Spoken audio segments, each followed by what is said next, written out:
Jake Morrison stood on the bridge of his warship, watching the enemy fleet burn in the darkness of space. His gray eyes showed no emotion as the alien vessels exploded one by one. The scars across his face told the story of 20 years of war. Every mark was a battle won. Every line was an enemy defeated. The crew of the Vengeance knew better than to celebrate too early. Their commander never smiled until the last enemy ship was destroyed. Jake had earned his reputation as humanity's deadliest warrior through patience, planning, and absolute ruthlessness when the moment came. "Sir, the Vorthan fleet is retreating," reported Lieutenant Sam Carter from his station. "Should we pursue them?" Jake studied the tactical display. The alien pirates had learned their lesson. They would not return to this sector for months. "No. Let them run. They will spread word of what happens when you attack human colonies." 300 light-years away, on the peaceful world of New Terra, Emma Morrison was having the best day of her life. The 16-year-old girl knelt beside a stream, carefully collecting water samples for her xenobiology project. Her teacher, Dr. Helen Price, watched from nearby as Emma worked with the same focused intensity her father showed in battle. "Look at this," Emma called out, holding up a vial of water. "The microorganisms here are completely different from anything in our databases. They seem to communicate with each other through chemical signals." Dr. Price smiled. Emma had her father's mind for strategy, but she used it to understand life rather than destroy it. "Write down your observations. We will analyze them properly back at the lab." The field trip to New Terra's outer research stations was supposed to be routine. 20 students, 3 teachers, and a security detail of 6 Marines. The planet had been safe for years. The nearest hostile alien territory was dozens of jumps away through hyperspace. Emma looked up at the alien sky, where 2 suns cast strange shadows across the landscape. She wondered what her father was doing among the stars. His last message had been brief, as always. "Stay safe, study hard, make me proud." He never told her about the battles, never mentioned the enemies he fought. But she knew from the news reports that Commander Jake Morrison was becoming a legend. The Krillian scout ship had been watching the human research expedition for 3 hours. Captain Zektar studied the readings his sensors provided. The security detail was small and poorly positioned. The humans were focused on their scientific work, not watching for threats. "Are you certain the target is among them?" asked his second-in-command, a smaller Krillian with bright red chitin. Zektar checked his intelligence report again. The photograph showed a young human female with dark hair and her father's determined eyes. "Emma Morrison, daughter of the human commander who destroyed our supply bases in the Kepler system. The High Command wants her alive." The Krillian Empire had been watching human military leaders for months. They knew that direct attacks on human warships rarely succeeded. But every warrior had weaknesses, and for Jake Morrison, that weakness was his daughter. The attack came without warning. The Krillian ship dropped out of hyperspace directly above the research site. Its weapons fired precisely, destroying the human transport and communication equipment in seconds. The Marine security detail tried to respond, but they were overwhelmed by Krillian shock troops. Emma heard the explosions and looked up to see alien soldiers in black armor descending from the sky. Dr. Price grabbed her arm. "Run," she whispered. "Get to the emergency shelter." But there was nowhere to run. The Krillians had planned their attack perfectly. Within minutes, they had captured Emma and 3 other students. The rest of the expedition lay dead or dying. In the alien grass, Emma fought as the insectoid soldiers dragged her toward their ship. She remembered her father's lessons about never giving up, never showing fear. But she was just a teenager, and the Krillians were trained killers. "Why are you doing this?" she demanded as they threw her into a containment cell aboard their ship. Zektar looked at her through the energy barrier. "Your father has caused great damage to our people. Now he will learn what it means to lose something precious." The Krillian ship jumped to hyperspace, leaving New Terra behind. In the research station's ruins, the sole surviving Marine activated his emergency beacon before dying from his wounds.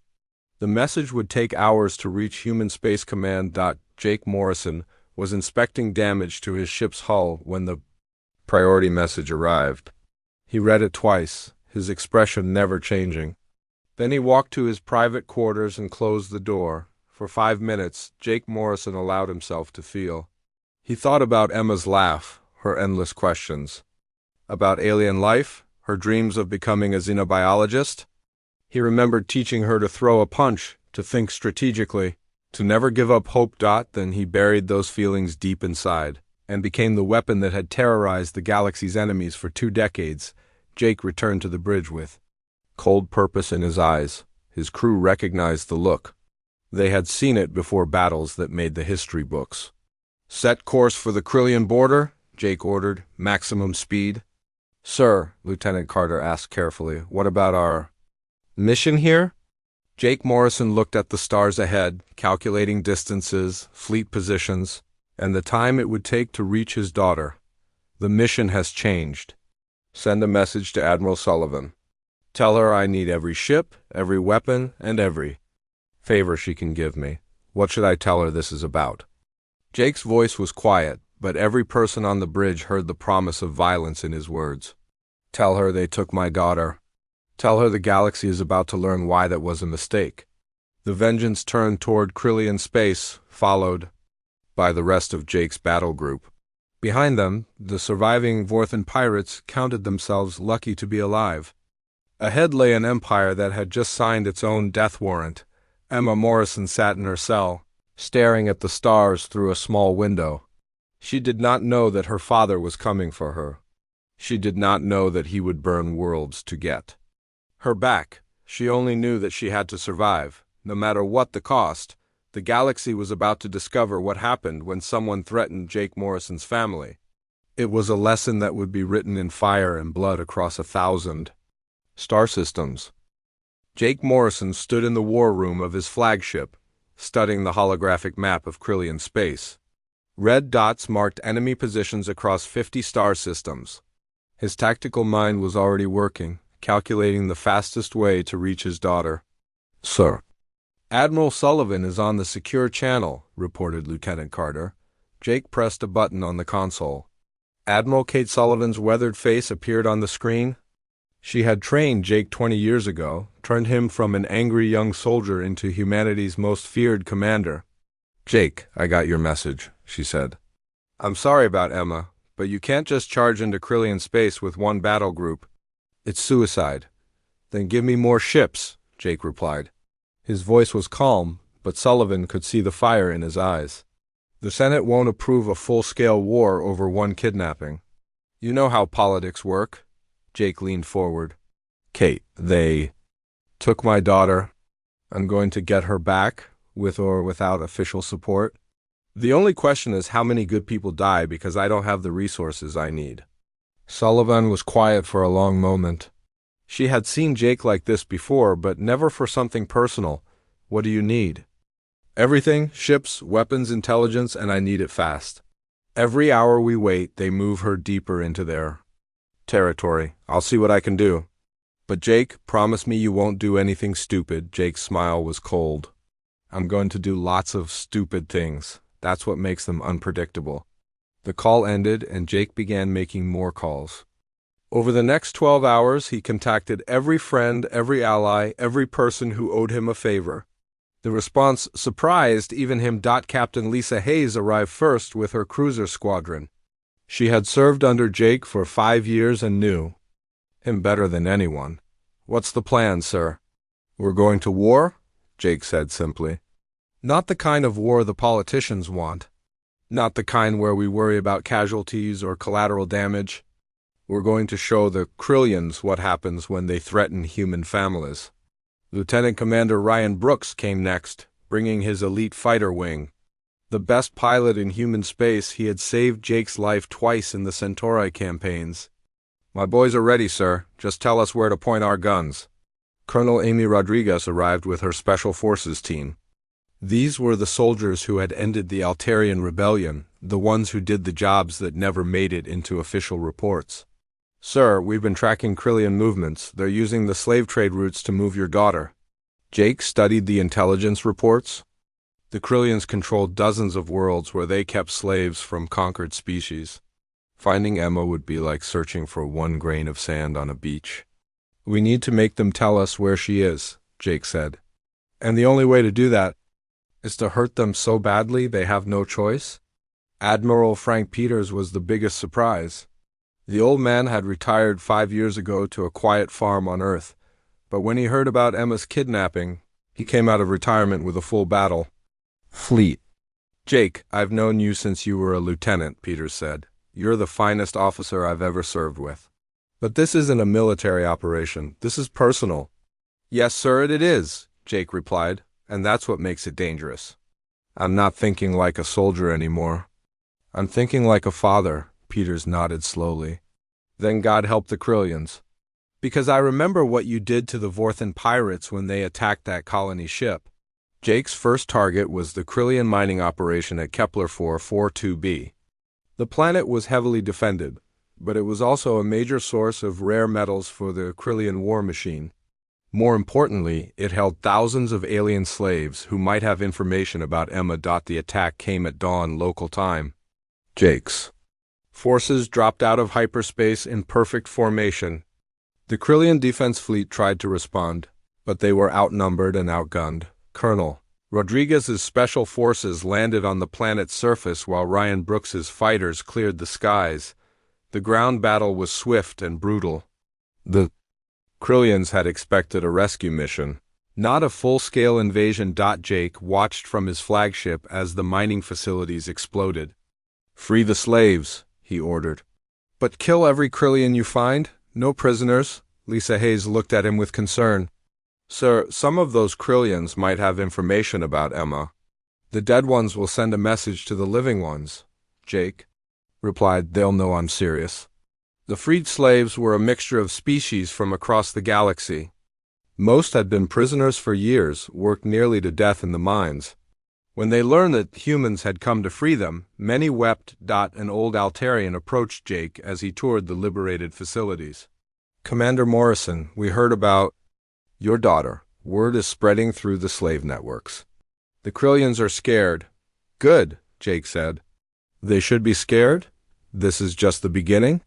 Jake's forces loaded the former slaves onto transport ships and sent them to neutral worlds. But before they left, Jake made sure each group carried the same message. Emma Morrison would be returned, or the Krillian Empire would burn. The news of the Kepler attack spread quickly through both human and alien space. The Galactic Council condemned the action as excessive. Several human colonies protested the aggressive tactics. But support was growing among ordinary humans who saw Emma as a symbol of their own children's safety. Jake didn't care about politics. He was already planning his next attack. The Krillian fortress world of Zarian Prime was next on his list. It was home to 500,000 Krillian soldiers and their families. It was also completely innocent of any involvement in Emma's kidnapping. That no longer mattered to Jake Morrison. He had crossed a line that he could never uncross. The galaxy was about to learn that humanity's greatest strength was also its greatest danger. They would do anything to protect their families. On her prison ship, Emma Morrison felt the vibrations as the vessel jumped to hyperspace again. Her captors were moving her deeper into Krillian space, away from any possible rescue. She didn't know that her father had already begun his war. She only knew that she had to stay strong, had to survive whatever came next. The galaxy was burning. And Jake Morrison was just getting started. The Krillian High Command met an emergency session on their homeworld of Zafria. 5 Queen Mothers sat around a circular table, their insectoid faces showing the strain of the past week. Reports of human attacks were coming in from across their empire. Queen Mother Velkar spoke first. "The humans have destroyed 3 mining worlds and 7 supply stations. They are not negotiating, they are not demanding terms. They are simply killing everything in their path." "This Jake Morrison is just one commander," said Queen Mother Hixtel. "We have faced human fleets before. They can be defeated." "Not like this," Velkar replied. "Our intelligence reports show that humans from across their space are joining his fleet. Military ships, civilian vessels, merchant traders, they are all coming to help him find his daughter." Queen Mother Zikanai, the oldest of the five, tapped her claws on the table. Perhaps we should return the girl. End this before it spreads. Further, no, Hickstal said firmly. If we give in to these threats, every species in the galaxy will think they can attack us and get what they want. The girl stays where she is. Jake Morrison stood on the bridge of his flagship, watching Zarian Prime burn. The Krillian fortress world had been home to 500,000 soldiers and their families. Now it was a dead rock floating in space. Nuclear. Bombardment complete, sir, reported Lieutenant Carter. All major cities are destroyed. No life signs detected. Captain Lisa Hayes walked up to Jake, her face pale. Sir, we need to talk in private. Jake followed her to his ready room. Lisa closed the door and turned to face him. Jake, we just killed 500,000 civilians. Children, families, people who had nothing to do with Emma's kidnapping. They were Krillians, Jake said simply. The same species that took my daughter. They were innocent people, Lisa replied. This isn't war anymore. This is genocide. Jake walked to the window, looking out at the burning planet. The Krillians understand. Only strength. Every world that burns sends a message. Return Emma, or watch your entire species die. And what happens to us? Lisa asked. What happens to humanity when the galaxy sees what we've become? Jake turned back to her. We become the species that no one dares to threaten. We become the ones that other races fear to anger. That's not necessarily a bad thing, Lisa stared at him. You're not the man I used to know. No, Jake agreed. I'm not. That man's daughter was safe. This man's daughter is in the hands of aliens who trade in slaves and torture prisoners for fun. Which man would you rather have fighting for Emma? Lisa left without another word. Jake knew he was losing his closest allies, but he didn't care. He had one goal, and everything else was secondary. The news of Zarian Prime's destruction spread across the galaxy like wildfire. The Galactic Council called emergency sessions. Human colonies protested in the streets. Earth's government faced pressure from allied species to stop. Jake Morrison's campaign. President Danny Clark stood before the Senate, facing the hardest decision of his presidency. Senators, we have a choice. We can officially condemn Commander Morrison's actions, or we can support him. But we need to understand what each choice means. Senator Bob Martinez from the Outer Colonies spoke first. Mr. President, Morrison has committed crimes against an entire species. We cannot support genocide. With respect, Senator, replied Senator Nancy Foster from Earth, this isn't genocide. This is a father trying to save his daughter. Every parent in human space understands what Morrison is doing. President Clark looked at the intelligence reports on his desk. The polling data is clear. 70% of humans support Morrison's actions. They see Emma Morrison as a symbol of every child threatened by alien aggression. The Senate voted. By a narrow margin, they chose to take no official action against Jake Morrison. It wasn't support, but it wasn't condemnation either. Jake would be allowed to continue his war. Meanwhile, the Krillian Empire was falling apart. 3 more worlds had surrendered without a fight when human fleets approached. The Krillian military was in full retreat, abandoning outer colonies to save their core worlds. Queen Mother Velkar received a desperate message from their allies. The Altarian Federation is offering military support. They want to stop human expansion as much as we do. Accept their help, Hickstal decided. We need their advanced weapons if we're going to survive this war. The Altarians were longtime rivals of humanity. They had fought several border conflicts over the past 50 years.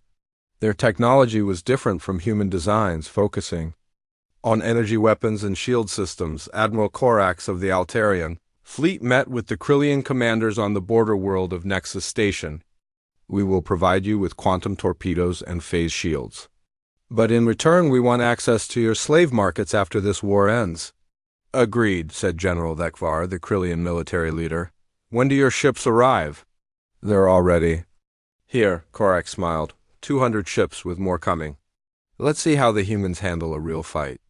Emma Morrison sat in her cell aboard the prison ship, listening to the guards talk. They spoke in their clicking language, but she had learned enough to understand the basics. Her father was coming. He was destroying worlds to find her. Part of her felt proud. Her father loved her enough to fight the entire galaxy. But another part felt sick. How many people had died because of her? How many families had been destroyed in her name? The ship shuddered as it dropped out of hyperspace. Emma looked out the small window and saw a massive space station surrounded by warships. This was Nexus Station, the heart of the Krillian slave. Trade. Final destination, one of the guards said in broken human language. Your father will come here. We will be ready. Emma realized she was being used as bait. The Krillians wanted her father to come to this fortress. They were planning to trap him, to end his war with one massive battle.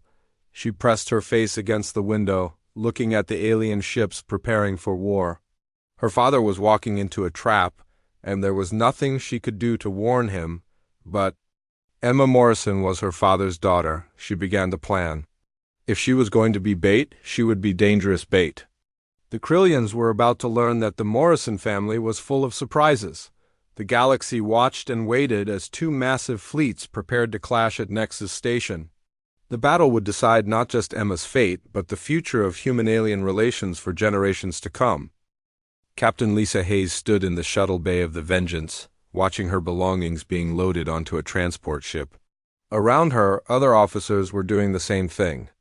Jake Morrison's war was tearing his own forces apart. Are you sure? About this, Captain? Asked Lieutenant Carter. A commander needs experienced officers now more than ever. Lisa looked back at the ship that had been her home for 5 years. Sam, I followed Jake Morrison through hell and back. But what he did at Zarian Prime crossed a line I can't cross. Those weren't soldiers. They were families. But what about Emma? Emma Morrison is one girl. Jake has killed millions to try to save her. At some point, the cost becomes too high. Jake watched from the bridge as the shuttle left his ship. Lisa had been his closest friend, his most trusted advisor. Now she was leaving him just like half of his officers had already left. But he didn't try to stop her. He understood her choice, even if he couldn't make the same one. Sir, we're receiving a transmission from Admiral Sullivan, reported the communications officer. Jake walked to his command chair. Put her through. Admiral Sullivan's face appeared on the screen. She looked older than she had just weeks ago. Jake, I'm ordering you to return to Earth immediately.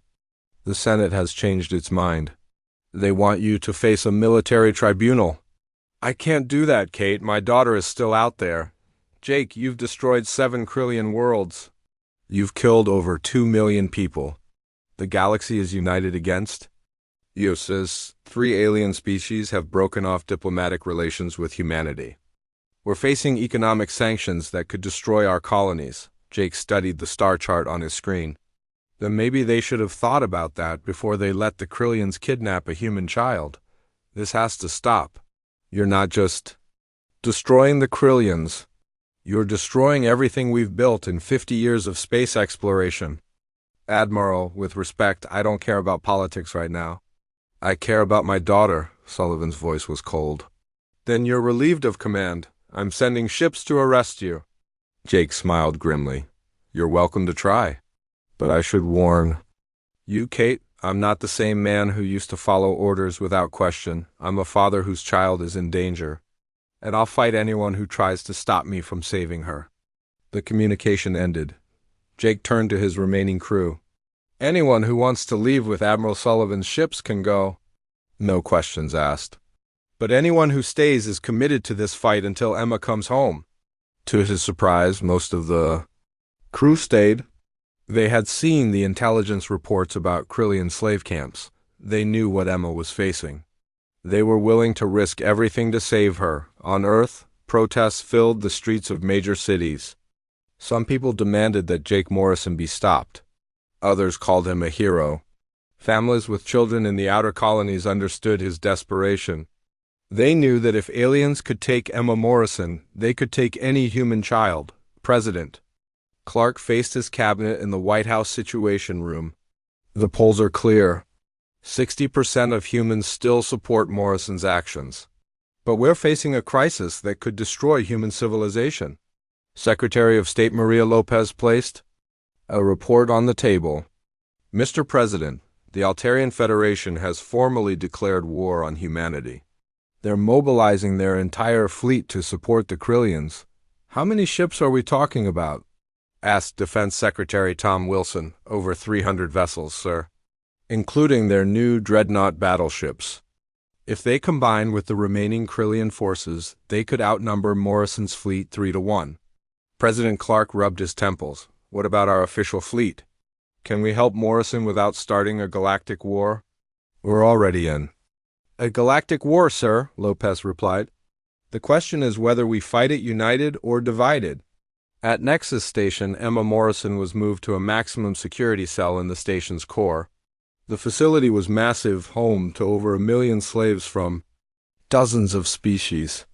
Emma could hear their suffering through the walls. Her new cellmate was a young Altarian named Kira, captured during a raid on a civilian transport.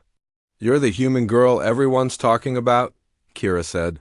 The one whose father is burning. Worlds to find you, Emma nodded. I never asked him to do that. All those people who died because of me. Don't blame yourself, Kira replied. Your father is showing the galaxy what happens when you threaten human families. Every species will. Think twice before attacking human colonies after this. But at what cost? Kira was quiet for a moment. My people have a saying. Sometimes the price of peace is war. Your father is paying that price. Emma looked out the small window at the warships surrounding the station. He's walking into a trap. They want him to come here so they can destroy his entire fleet. Then we need to make sure he knows what he's facing, Kira said.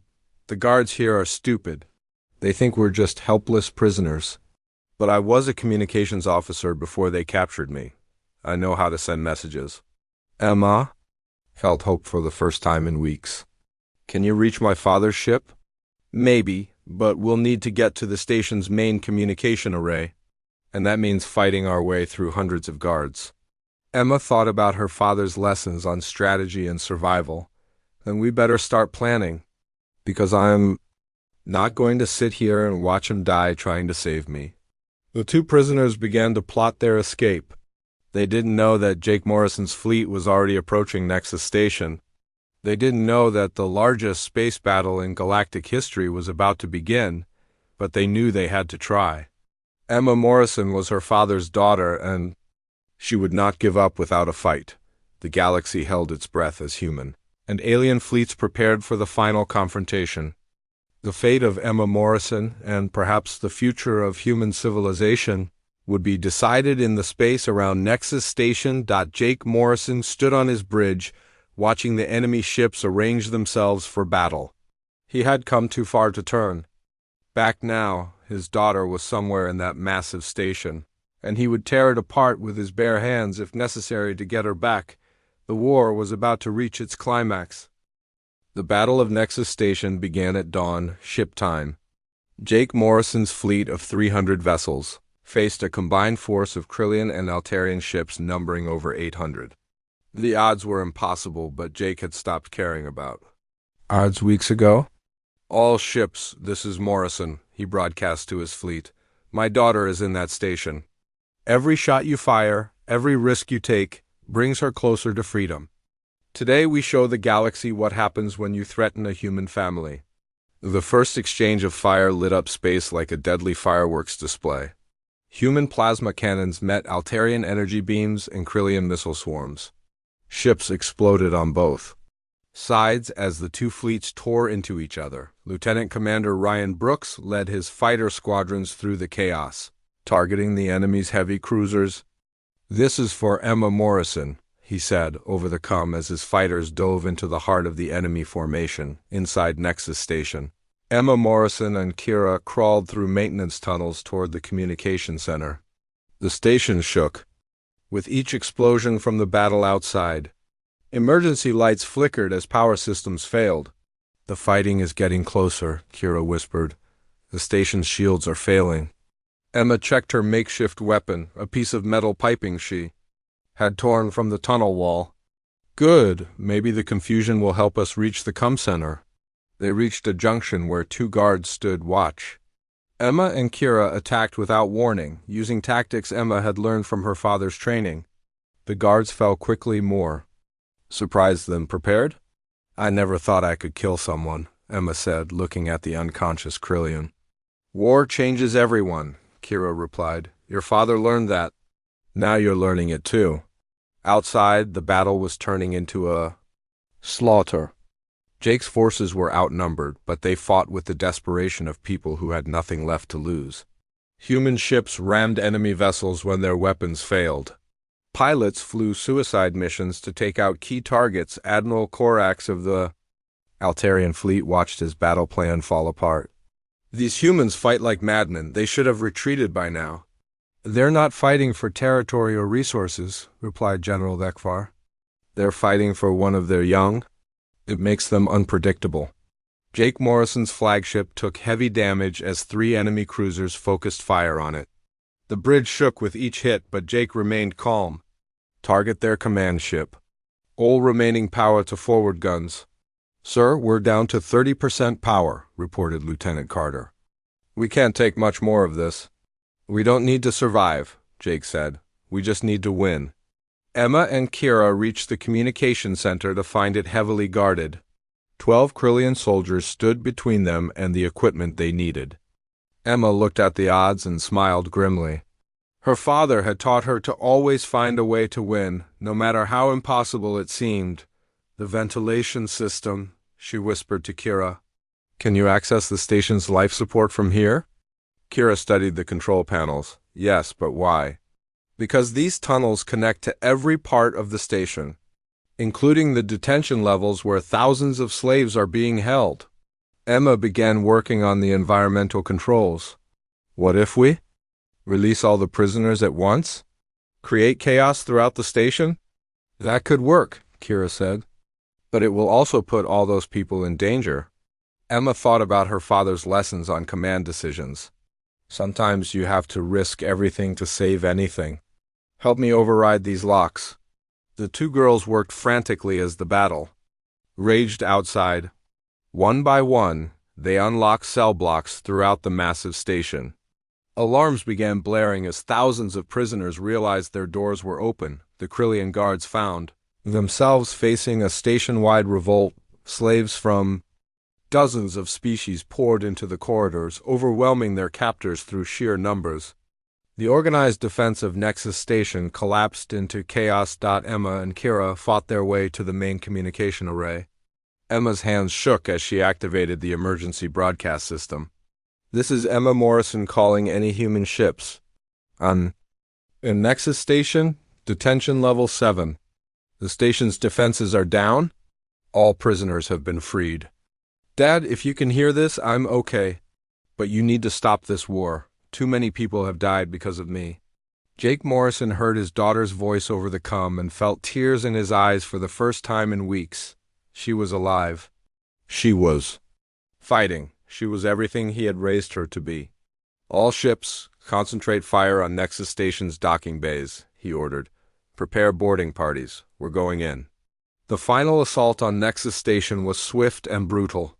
Human Marines fought through corridors filled with freed slaves and confused guards. Colonel Amy Rodriguez led the assault teams toward the detention levels. Following Emma's signal, they found Emma and Kira holding the communication center against a squad of Krillian soldiers. The reunion between father and daughter lasted only seconds before they had to fight their way back to the evacuation ships. As they escaped the crumbling station, Emma looked back at the battle. Dad, what have we done? How many people died from me? Jake Morrison held his daughter close. Too many. But that's the price of protecting family. Sometimes the cost is higher than you want to pay, but you pay it anyway. The Krillian Empire surrendered 3 days later. Their remaining worlds were defenseless, their fleets destroyed. The Altarian Federation retreated to their own space, unwilling to continue a war that had already cost them half their navy. Jake Morrison faced a court-martial on Earth 6 months later. The charges included genocide, war crimes, and violation of every military regulation in the book. But the jury, composed of parents from across human space, found him not guilty on all counts. Emma Morrison returned to school, but she was forever changed.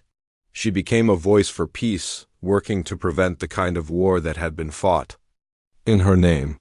She spent her life trying to build bridges between species, to show that understanding was better than fear. Jake Morrison retired to a quiet world on the frontier. Some called him a hero, others called him a monster.